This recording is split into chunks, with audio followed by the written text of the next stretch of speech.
I woke up to the sound of footsteps circling my grandmother's hut, but when I looked outside, there was no one there. That was the first night I knew something from the forest had followed us home. I grew up in a small village in southern Nigeria. People there don't joke with the forest. We call it evil forest because strange things live inside. If someone dies a very bad death or does something cursed, they bury the body there. Nobody farms there. Nobody hunts there. Even in daytime, the place feels like it is breathing. When I was about 16, I went to live with my grandmother for some months. She was the oldest woman in the village, strong but quiet. People whispered that she knew things you don't learn from school. She always warned me, do not go near that forest. If you hear your name at night, don't answer. I laughed at her words, until that night. It started with footsteps. Slow, careful, like someone was dragging one foot after the other. I thought it was one of the neighbors, maybe drunk. But when I peeked through the window, the compound was empty. The moonlight was bright, but no shadow was moving. Yet the sound of feet circling the hut continued. I couldn't sleep.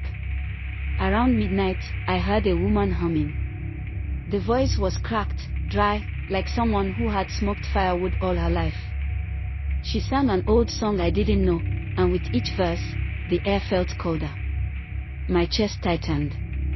Grandmother was awake too. She sat up, eyes wide, whispering prayers. She didn't even look at me. She just said, "Don't open the door. Don't speak." The humming stopped. Silence. Then, a knock. Soft, but sharp. 3 times. "Child, open for me." The voice sounded like my mother's, but my mother was in the city.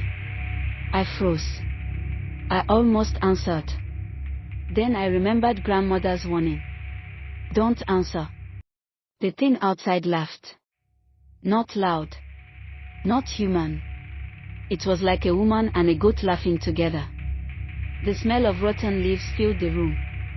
I wanted to scream, but grandmother pressed her hand over my mouth. We stayed like that until the footsteps dragged our way toward the forest. The next morning, the villagers were restless. A hunter had gone missing. They found his machete at the edge of the forest, but his body was gone.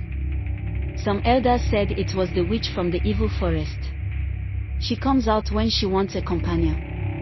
She tricks people with familiar voices, then leads them back to the trees. That night, she came again. This time, she called my name. Over and over. My name, spoken in my mother's voice, then my friend's voice, then finally in my own voice. Hearing my own voice outside the hut almost broke me. I nearly ran out. Grandmother held me tight. She whispered, "She cannot enter if we do not open. She cannot win if we do not follow." On the 3rd night, the witch didn't just knock. She scratched the walls of the hut with something sharp. Long lines appeared, like claws tearing through wood. In the corner of the room, our lantern flickered. Shadows stretched unnaturally long, bending in ways no human shadow should. I saw her for the first time through the tiny hole in the wall. Her back was bent, her skin dark like burnt wood, her hair wild and matted.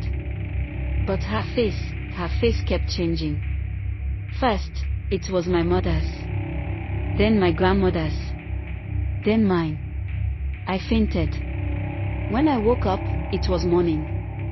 Grandmother told me we would leave that house. She said once the witch marks you, she won't stop until she drags you into the forest. We moved to another village the same day. Even now, years later, I don't go near thick forest. I don't trust voices at night. And sometimes, when it's quiet, I still hear her humming.